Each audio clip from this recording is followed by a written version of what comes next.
Welcome to The Lock Shop with Nielson and Hustler, powered by Coolbet Canada.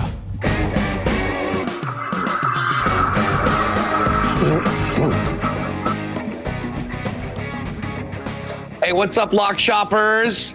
Huss and JBM with you today. Get well soon to our buddy Dusty, who's in the rack right now, but he will be back very soon. We've got lots to get to tonight.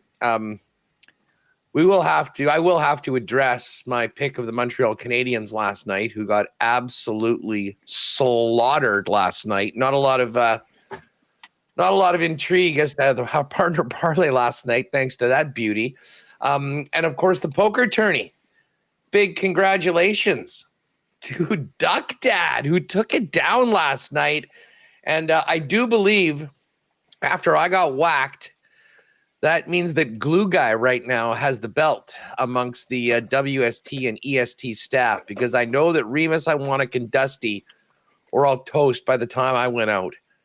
And what a way to go out. Everyone's got their story. I had no cards, getting low, in with ace-9, hit the ace, and then the guy that tried to take me out with the bounty, who went all in with 3-4, caught 2 4s. So that sucked. But, man, an awesome night. Thanks to everyone that jumped in on it. So much fun, these poker tournaments that we've done, and we will definitely be doing another probably at some point next month. Just going to work around that hockey schedule and make something happen. JBM, what's up? How are you? Not much. Congrats to Duck Dad. I already mentioned it in the chat. Huge dub.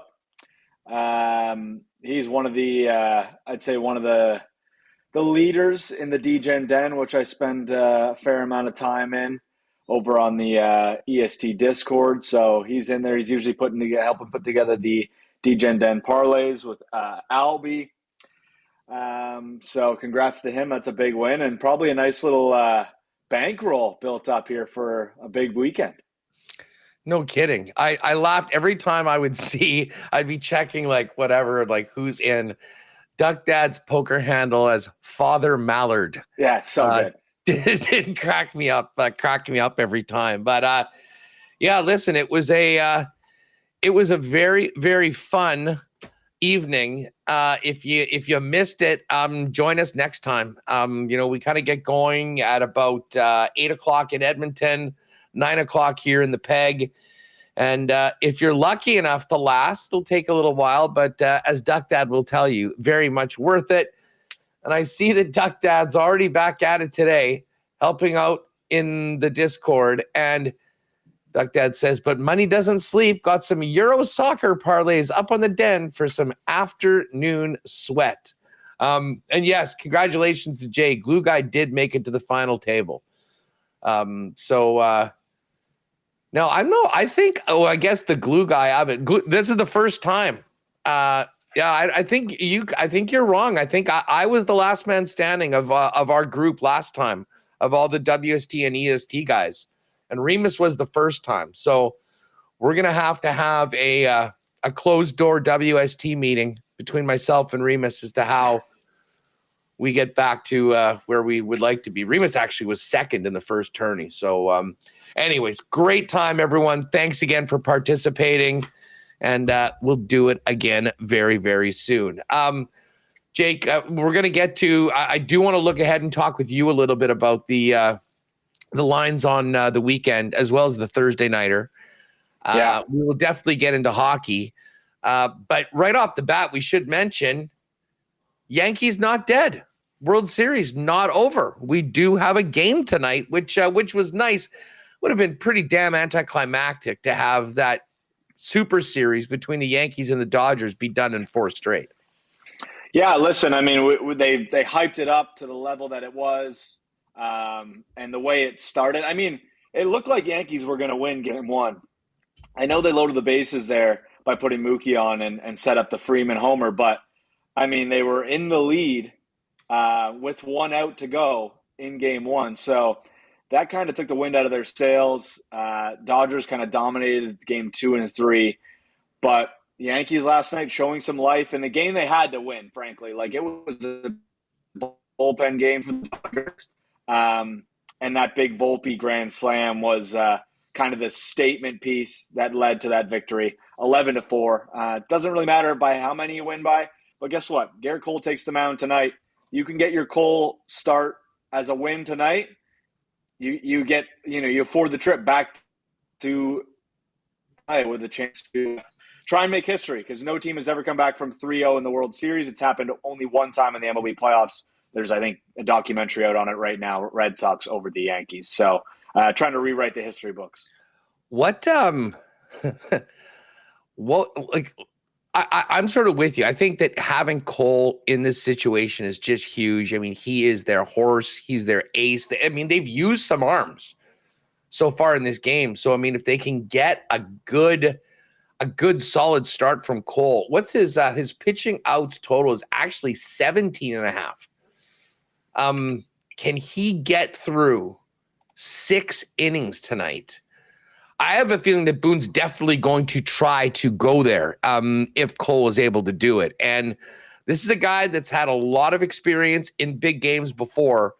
The fate of his team in the series is really on his arm right now, Jake. And I think if the Yankees are going to win this game and force a flight back to LA for a game 6, it wouldn't surprise me at all if Cole went into the 7th inning, to be honest. Yeah, listen, when you have a horse like that, you got to use him, especially in a game. This could be their last game of the season, right? Like, he's going to have to leave it all out there. He pitched a pretty good game in game 1. I think he had 1 earned, 4 hits over, I can't remember how many innings, but people were a little confused. They felt Boone pulled him a bit early, and, we saw what ended up happening in that one. So I think I'd lean Yankees tonight, the juicy money line wise, but that's not a bad play. The 17.5 outs for Garrett Cole tonight. Got to think he's going to empty the tank. I know they'd probably like to get him into a possible game 7 scenario, but you got to win game 5 first to even get there, right? So, I lean that. The other thing to focus on tonight, I don't know if you saw this, Huss. Freddie Freeman now has a home run in 6 straight World Series games. Dates back to 2021 with the Atlanta Braves. He had a home run in game 5 and 6 of the World Series there when the Braves went on to win that World Series. And then he's had a home run in game 1 through 4, including that big one in game 1. So he's going for 7 straight tonight, plus 475. If you want a little piece of Freddie, I have sprinkled it myself. The MVP is pretty much done, I would say. Yeah, unless the Yankees come back, I think is the only way it would flip, right? Yeah, no. Now I'm just going back to game 1.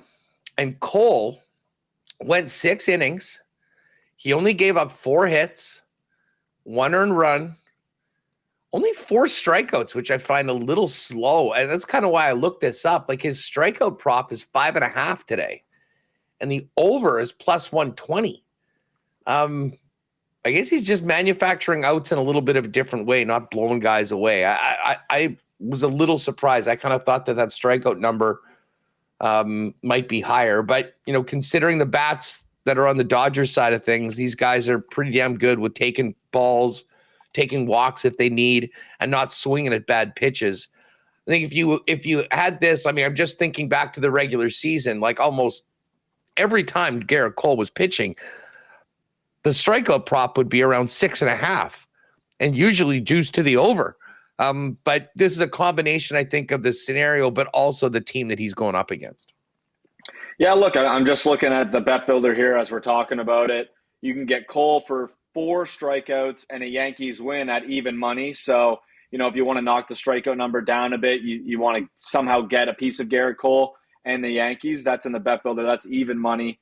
Or you do what Patty did the other night and you take the underdog of the better team and hope they can get to Cole and close out the series tonight in the Dodgers. It all just depends on how you feel about the game. I personally think the Yankees are playing with their backs against the wall. We saw what they did last night.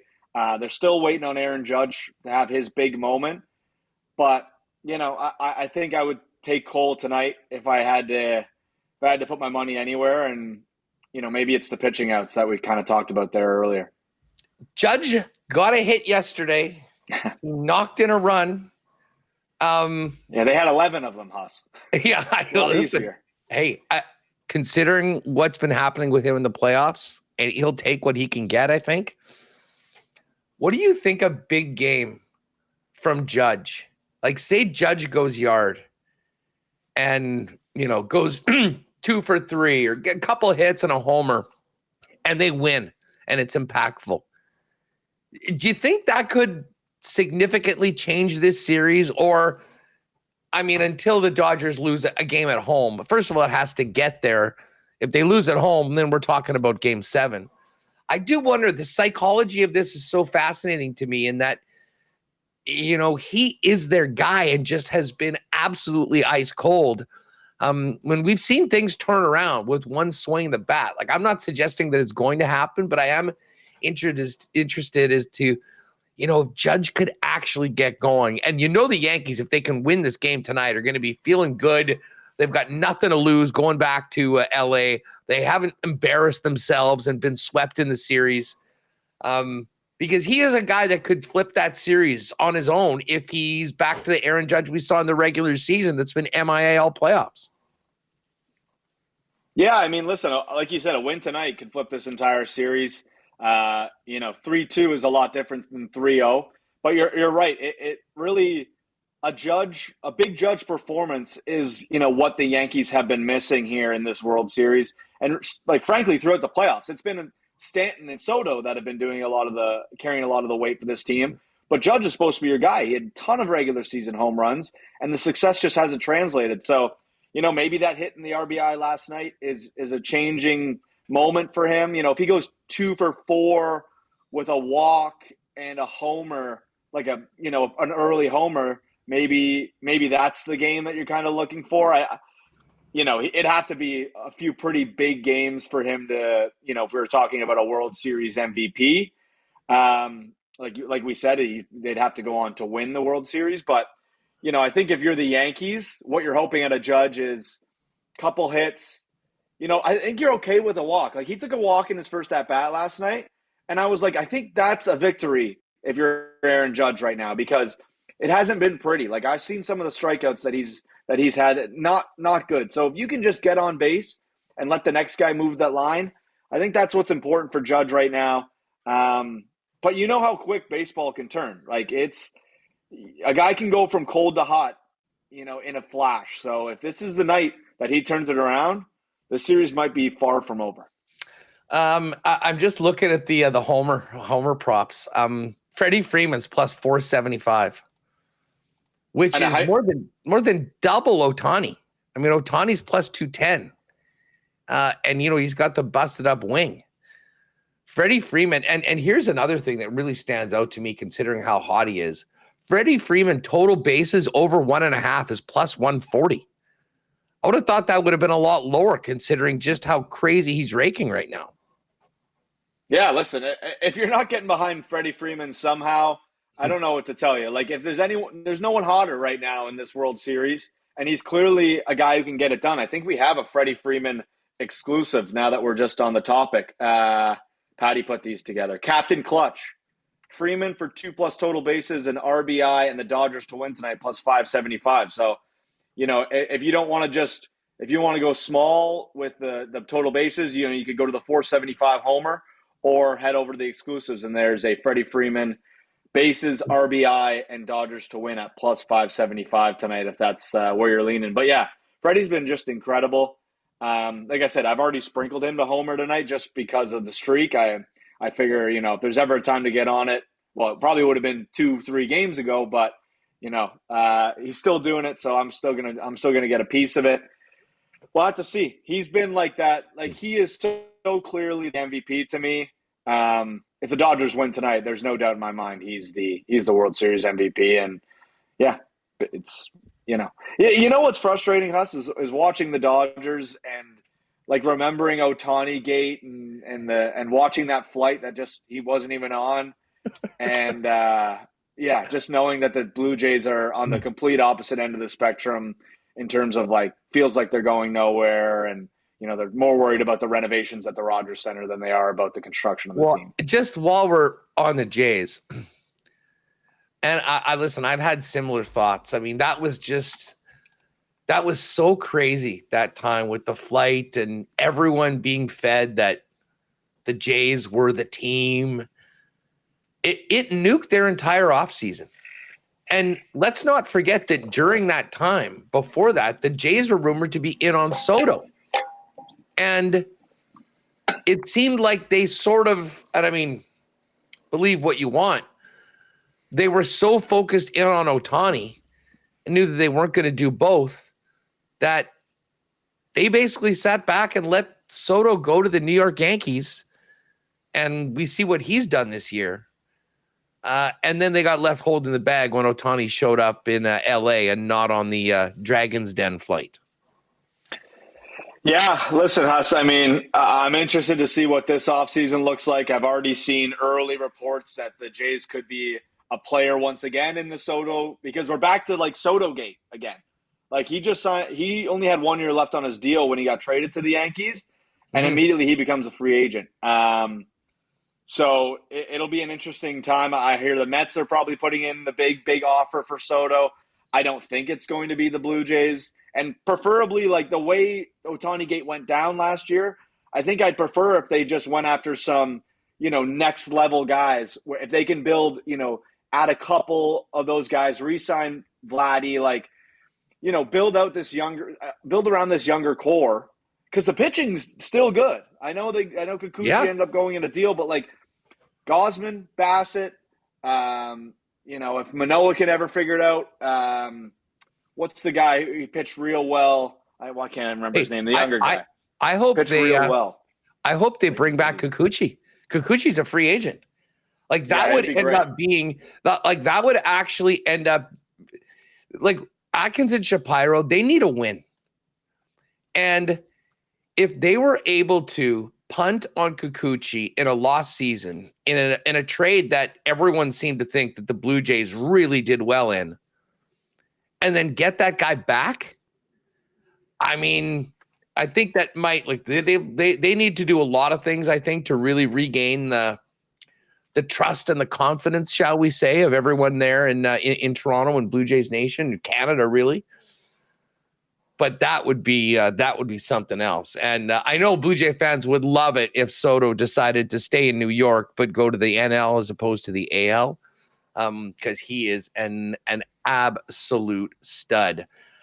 Hey, while we're just on the baseball, why don't you mentioned that one Freddie Freeman exclusive. Why don't you just give a quick rundown of the other exclusives that we've got for the World Series if people want to jump in on those? Yeah, a few more on the World Series. So we got, it's a Cole world. Garrett Cole, 6+ strikeouts, Yankees to win. That's another one, if you want to get on Cole and the strikeouts with the Yankees tonight, that's plus 250. Not done yet. Gleyber Torres, Juan Soto, and Aaron Judge all to record a hit, and the Yankees to win is going at plus 365. So if you want to see a good game out of those top guys in the lineup, that's the one you're looking at. And then gentleman sweep, which we all know is the old 4-1 series win. Ohtani, Freeman, and Betts all to record 1+ hit, and the Dodgers to win at plus 415.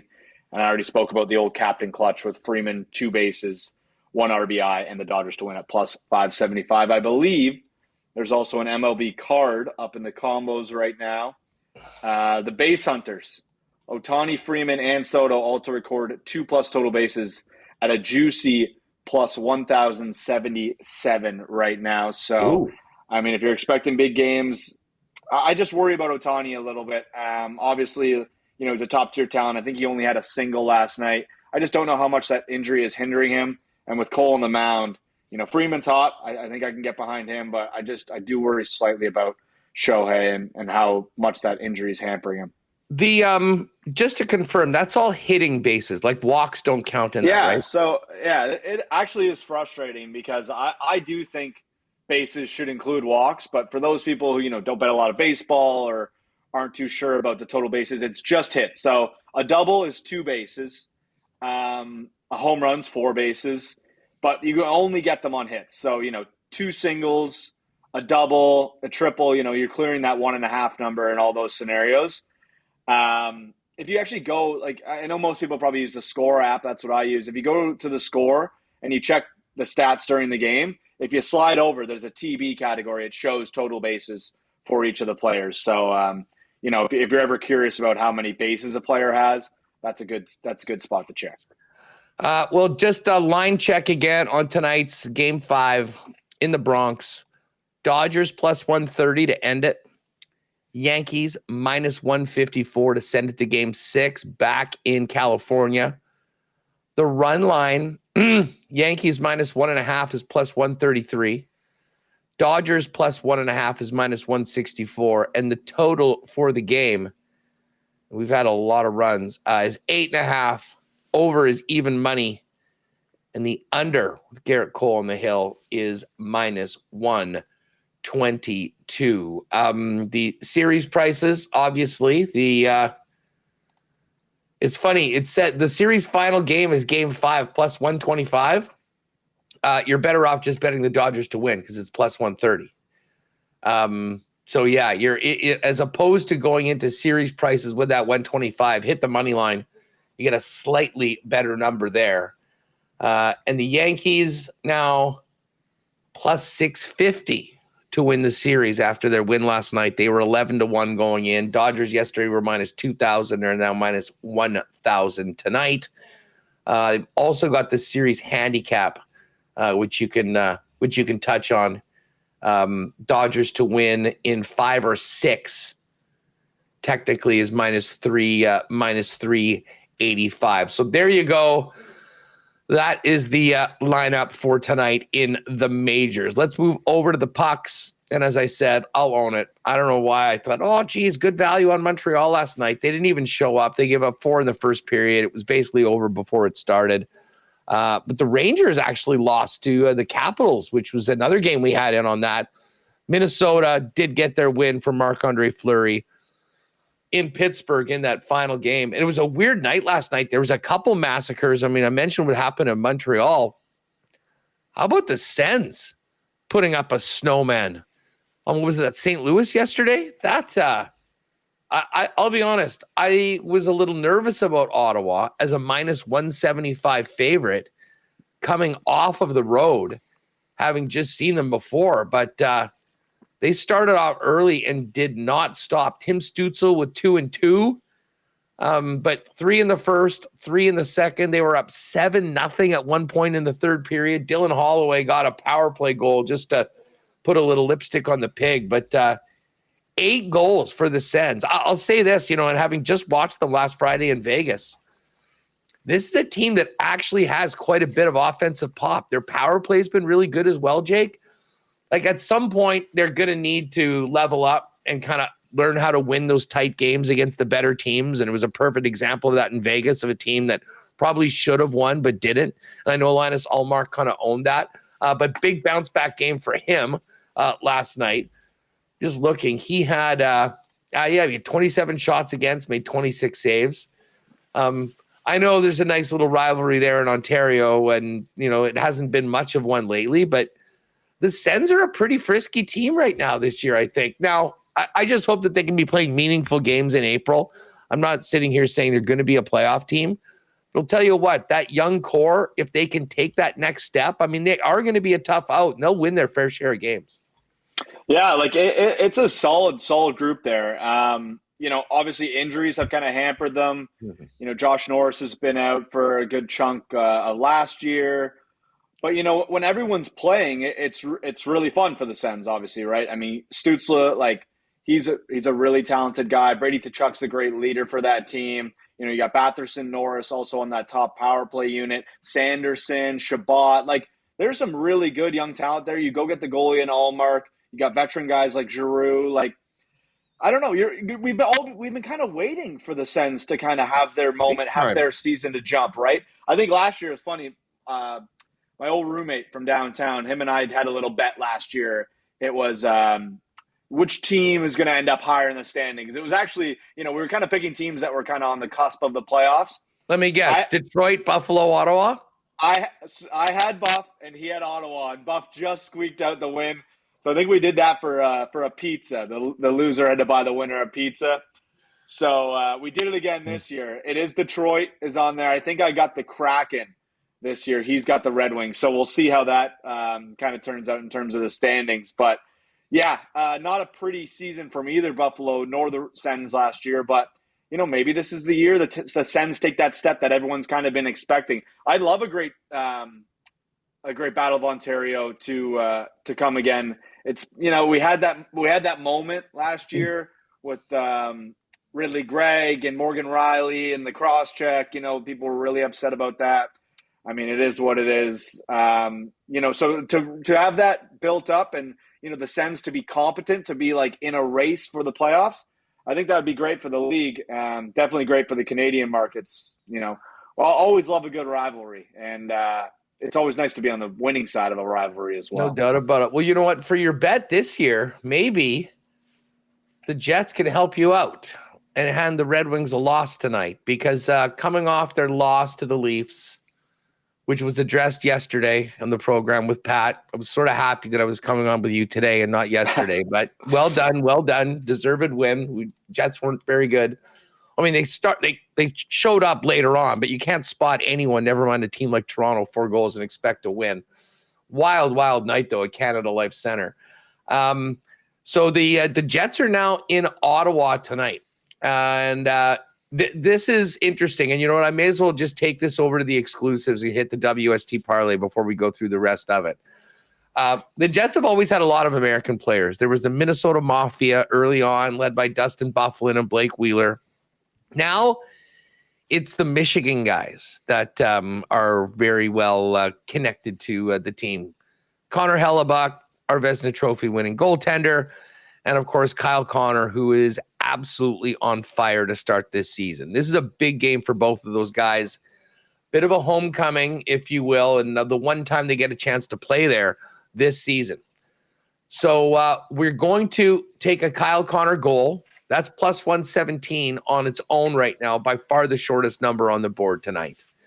A big night for Helly. We'll go Red Wings under 2.5 team total, and the Jets to win.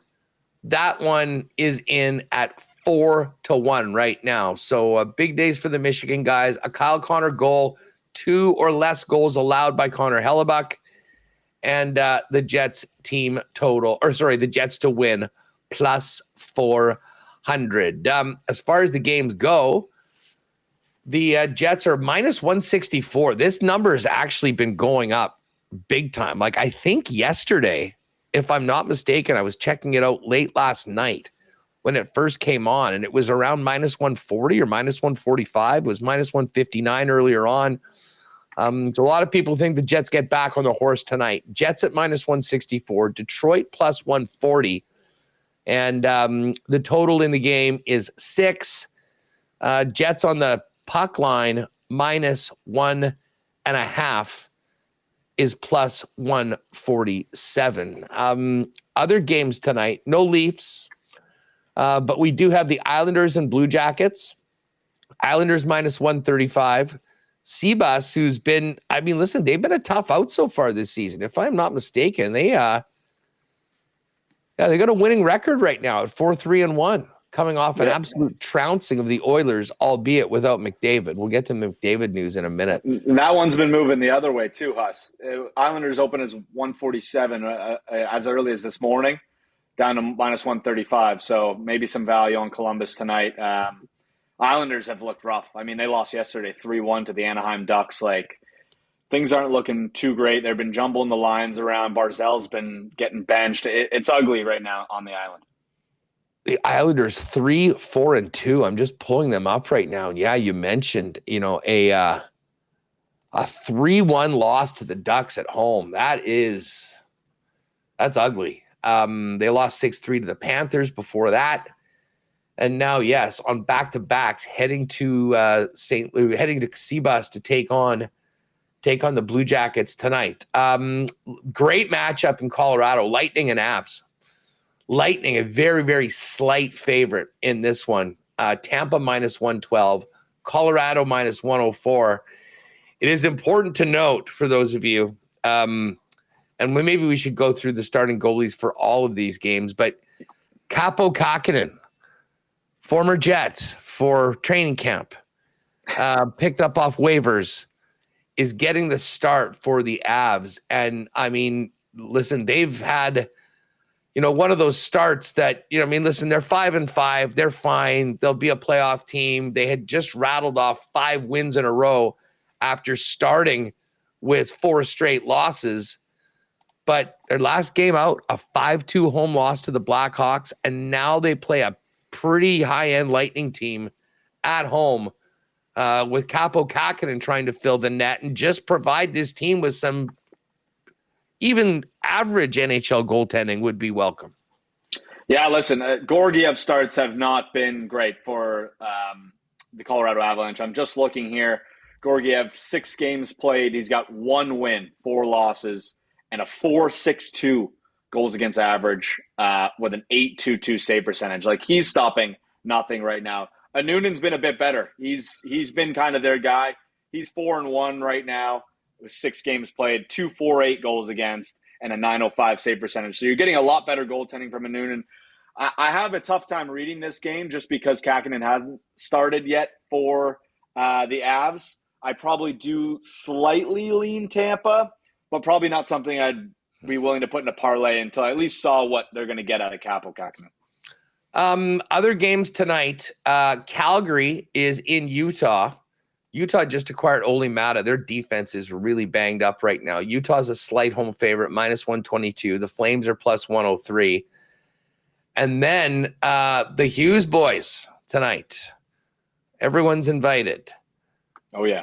Jack and Luke with the Devils, +106. Quinn, captain of the Canucks, Vancouver, -125 in this game. So 6 games to choose from tonight. I think my favorite play tonight, Jake, has to be Vegas. And maybe I skipped over them, but Vegas -130, Kings +110. Vegas has been playing very well lately. I was impressed with the way they battled back against the Sens.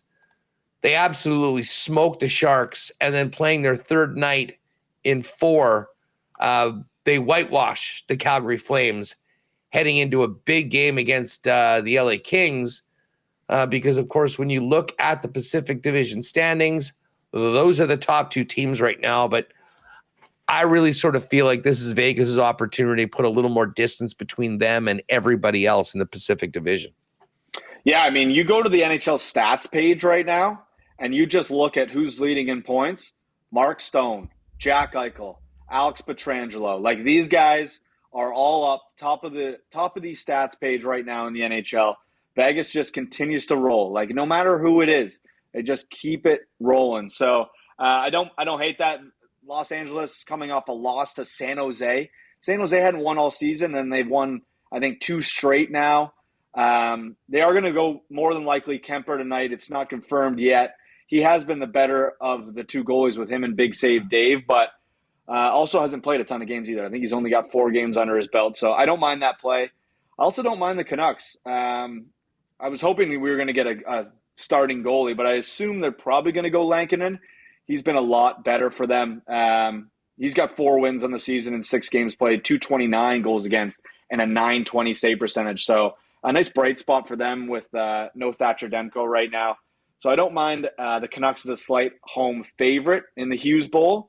Maybe we find one more that we both like and get a little 3-gamer going here. What do you think? Yeah, I'm with you on that. So if we go with Vancouver and LA, it's +218. And Vegas, you mean Vegas. Yeah, sorry, Vegas. Golden Knights and Canucks gets us to +218. I mean, is the glass slipper off of the Calgary Flames? Like, do we go with Utah right now? Like, Utah, speaking of losing to San Jose, Utah right now, they've had a rough run at home. I mean, they've been on a homestand. Well, I guess they've had 4 of their last 5 at home. But in their last home game, they blew that 4-1 lead and lost in extras to the Sharks. The Flames, meanwhile, are coming off that shutout at the hands of the Vegas Golden Knights. They've lost 3 in a row, including that Saturday game against the Jets and then the Hurricanes. They have been playing really good teams, though. I mean, with Vegas, Winnipeg, and Carolina, all are strong teams, good starts. You got to lean in that one?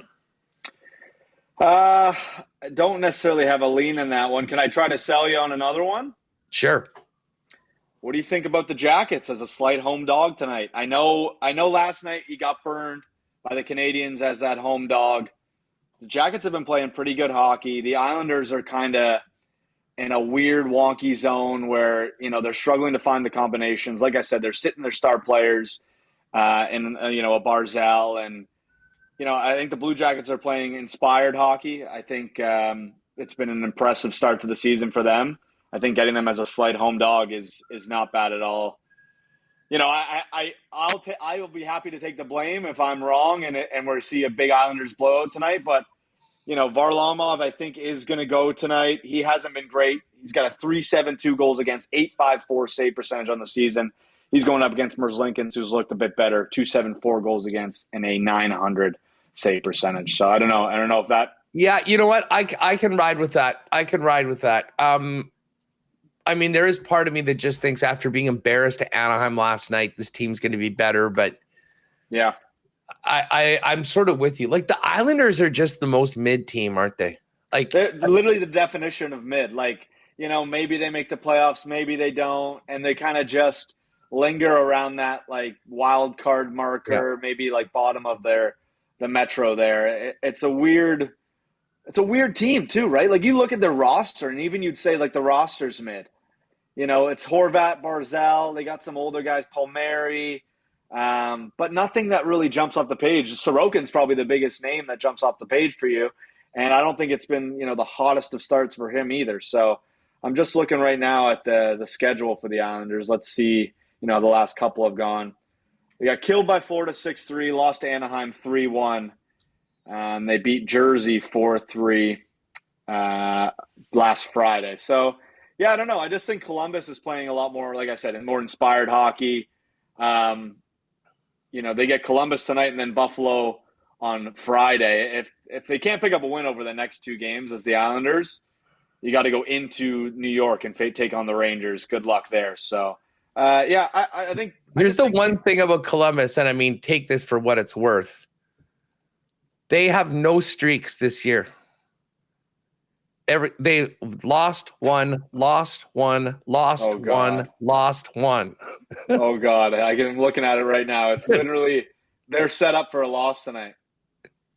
Just seeing that makes me almost maybe we jump off of that and we get on something else. I don't know. Redemption game for the Islanders after they.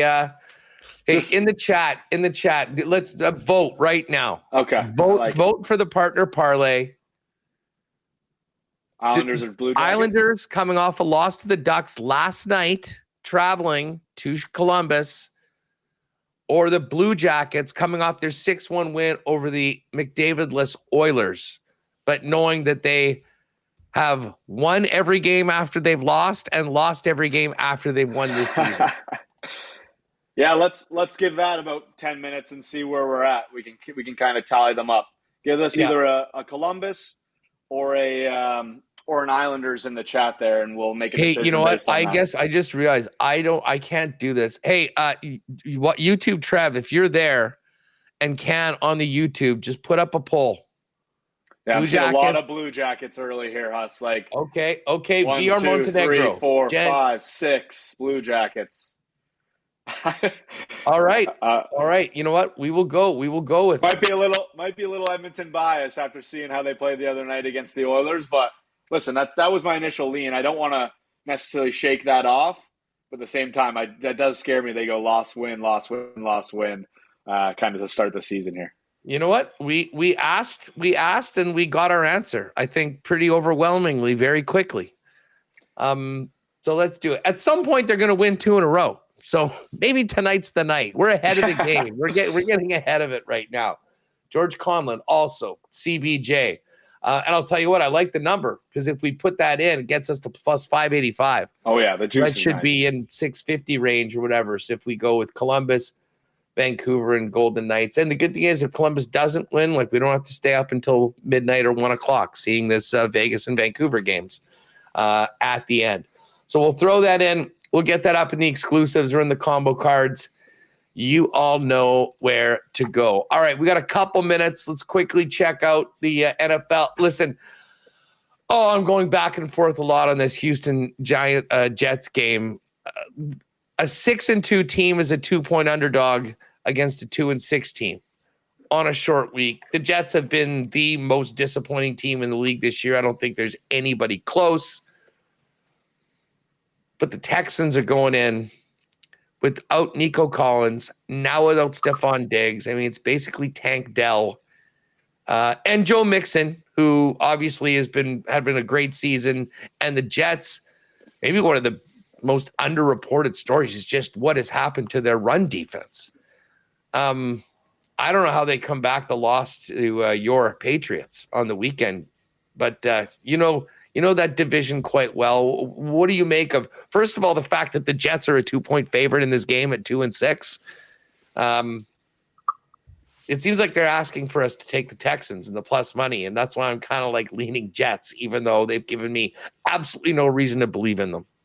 Yeah, Huss, we were texting about this last night, myself, Patty, and Shane from Coolbet, and Pat's like, what's the deal? Like, why are the Texans underdogs against the Jets, who are really at rock bottom? Like, they have looked ugly over the last couple of weeks here, and nothing's changing. You know, they make the coaching change, they lose to the Bills. They add Devontae Adams, they lose to the Steelers, and then they lose to the Patriots in a scenario where, you know, teams had never lost before, 756-0 or something like that, when allowing less than 250 yards, less than 20, whatever the crazy stat was that I read out earlier this week. So it's one of those spots where it's like, which side is the trap? Because the Texans are pretty banged up, like you mentioned. No Nico Collins, big time. No Stephon Diggs. So Tank Dell becomes your number one. You know, we might see a lot of John Mechie, Canadian guy. We might see a bit of him. But we still got Joe Mixon there. You know, it's still CJ Stroud. Like, they can make things happen. I'll be honest with you right now. I've already taken the cheese. I'm on the Texans money line. You're going to dangle a plus number out to me like that against a Jets team that I think is, like, you know, close to rock bottom if they haven't already hit it. The Jets need a win more than anything right now. I totally get that. I just cannot support this team after watching them the last few weeks here. Like, there's nothing to be excited about the Jets.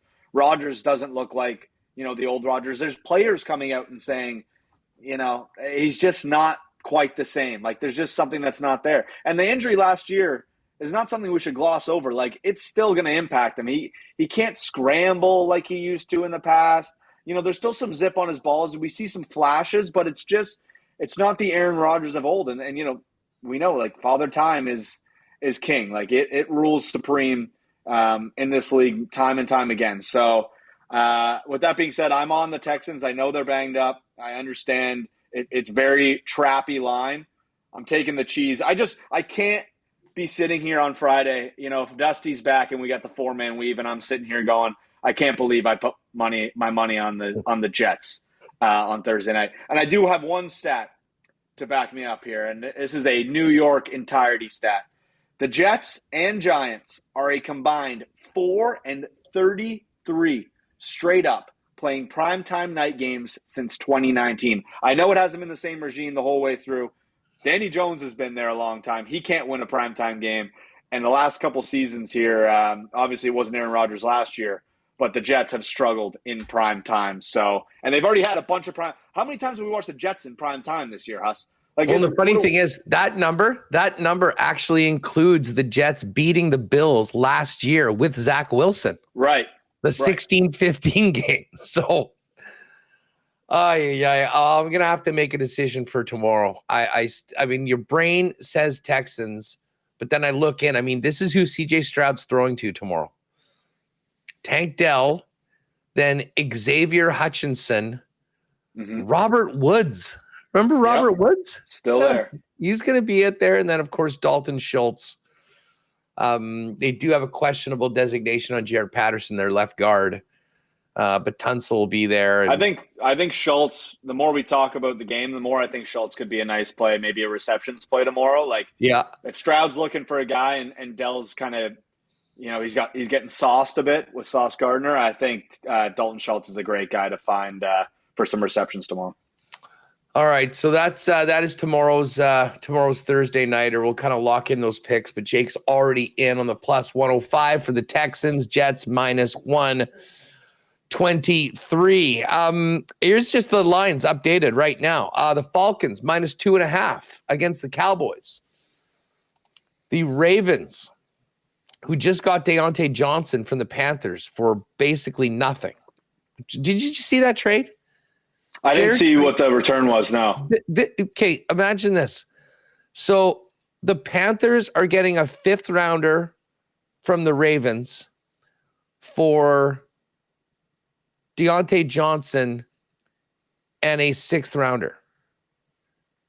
If the Ravens say the Ravens win the Super Bowl, I don't think it's going to happen, but say it does, and Carolina finishes last, those picks will be back to back. Right. So they'll basically move up one spot. The same pick. So I don't know whether he wasn't showing. They just got him out. Like the Chiefs, I'm sure would have loved him. Chiefs have $255 of cap space after picking up Uchi.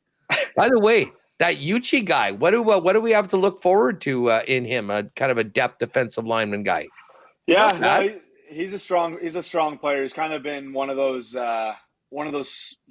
stalemates on the defense the last few years for the Patriots. You know, a bright spot, if you will, amongst a team that's kind of been struggling, you know, on both sides of the ball since Brady left. So I think you'll thoroughly enjoy him to a defense that's already playing incredible football right now in the Kansas City Chiefs. So, you know, I don't know if it's going to be a big play every game, but I think he's going to have a few key moments that you're like, wow, that was a really nice move, an underrated move by the Chiefs front office to get him in here. Well, as I said, if he made $300 more, we're not able to make the deal, but got in with $255 left to spare. So yeah, the Ravens are 9.5-point favorites at home against the Broncos. AFC East game, Bills 6-point favorites at home against the Dolphins. They rolled Miami earlier. Tua is back though. One of the worst games in recent NFL history I can remember. Saints at Panthers. A 2-6 team laying 7 on the road.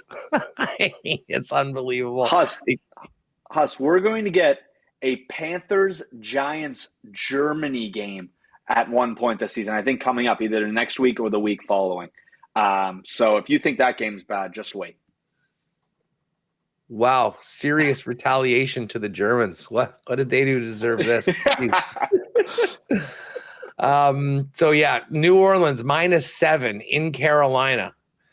By the way, Taysom Hill is back. I think he has a big game. If you're looking for a little, I know the tight end position's been so sketchy this year. I think you could even play him as a flex, to be honest with you. I think he'll get a lot coming back in. Raiders at Bengals. Bengals -7. Chargers at Browns. This number keeps going down. It was 2. Now it's 1.5. Chargers, the road favorite. The Commanders -3.5 in New York against the Giants. And believe me, if I couldn't interest you in the Saints Panthers, can I interest you in Patriots Titans? Yeah, listen, Huss, I've been waiting to see Drake May news. He did go into concussion protocol, and they're waiting for him to clear those tests. But I talked about this stat last week. Teams off of playing the Lions are now 0-5 straight up and against the spread. I don't know if you should get on the Pats now and hope, like, you should get on the Pats now if you think Drake May is going to play. I do worry if it's Brissett. Like, I think it's a stay away for me. But if May is playing, I do like the Pats, and I'd probably sprinkle their money line too, just because that Lion stat has prevailed, you know, every single time this season. It's been interesting to see it work. Listen, I couldn't have been more right about the Titans. You go back to our futures episode, I said this team is not going to be good this year. Brutal. I said under their win total, and they have not shown us anything. Rudolph, Levis, it's, you know, it's not pretty. And you think back, like, the Jets just barely beat them in that one game. I think it was week 2 week 2. Not, you think back to that game and you go, oh my God, like, the Jets haven't even beaten anybody. So anyways, thank God there's a bunch of noon games and we won't have to watch Saints Panthers or Titans Patriots, but it's up there if you want to bet on it. Late slate, Bears, Cardinals, Chicago coming off that inexplicable Hail Mary loss to Washington, and the Cardinals, who seem like they're going to lose every week and then just somehow and pull a rabbit out of a hat. They're a 1-point favorite at home. This is basically a pick 'em. -108, -110 for the Bears and the Cards. This was the game that I think got flexed out of primetime. Jacksonville, Philly. That's going to go 305 right now. Philly's a 7.5-point home favorite. And then, without question, the game of the week, Lions, Packers. And I don't know if you remember what this opened up at. I thought I saw Green Bay as potentially a favorite. I guess this line has moved. It's Detroit -3 right now. No good news on Jordan Love, I guess. Yeah, I think they're still waiting to hear. Like, have you heard anything? I saw he was still questionable as of today. I'm just going to pull it up. But yeah, I mean, I think the line makes sense to me. The Lions have been playing incredible football over the past few weeks. They're scoring at, a crazy, crazy rate. And they're doing it. I spoke about this too. They're doing it in all three facets of the game. Like, their special teams were incredible last week. Oh, yeah. The punt return was amazing. You go look at the punt return stats for Khalif Raymond last week. I think he had 5 punt returns for like 300+ yards. It was pretty wild. So hard to fade the Lions right now. I think both you and I are high on the Packers. Until I know Love is healthy at 100%, I'm not going to feel comfortable betting them, especially against a Lions team who we've seen is just torching everybody over the past few weeks. Look, I'm just getting their practice report today, and this explains why the line is where it is right now. No Jordan Love on the practice field. He rode an exercise bike during the team stretch and did not go outside with those practicing. 3/5 of the starting offensive line did not practice, Walker, Jenkins, and Myers, as well as Josh Jacobs, Jair Alexander, Evan Williams, all DNPs. This game, unfortunately, I think that if the Packers are as banged up right now, anywhere close to that on Sunday, it's going to be ugly in the favor of the Lions. I mean, I think no matter what, if there's no Jordan Love, I'll be on Detroit. But, man, you add in, and to be honest, I don't think I'm throwing Jordan Love out there if half their offensive line isn't there. Never mind, Josh Jacobs and Alexander. So tough spot right now for them. That basically is it. We got Rams, Seahawks, Rams laying 2.5, Vikings -5.5 in the Sunday nighter, and the Flacco, us. Flacco's in. I picked him up in fantasy. Picked him up. Back at it. Yeah. So Will Levis, Anthony Richardson. We're moving on from these young quarterbacks. It's back to square one. We'll get that partner parlay up in the exclusives. We've got the WST parlay in the exclusives as well. For all you Winnipeg lock shoppers, join us at Boston Pizza, Polo Park tonight. Puck drops at 6:30. We getting together with our friends from BP and Little Brown Jug. Got some fun games and prizes happening within the game as well. So we'd love to see you there. Jake, always great chopping it up with you, and we'll do it again tomorrow. Yeah, as always, head over to the combo cards as well. I think there's already 5 in there for today. We'll have the Lock Shop Partner Parlay. I'm sure the D-Gens are already working on something. So I'll head over to the Den and see if we can get something up for them as well. So, yeah, another busy night in sports. It's not necessarily an equinox, but a fun weekend ahead nonetheless. I can't believe I'm saying this, but go Yankees. I'd love to see us Game 6 of the World Series. That's going to do it for us, gang. WST coming up next, and programming at Edmonton Sports Talk continues as well. Congrats again to Duck Dad on the big win in the poker tourney last night. We'll see you tomorrow.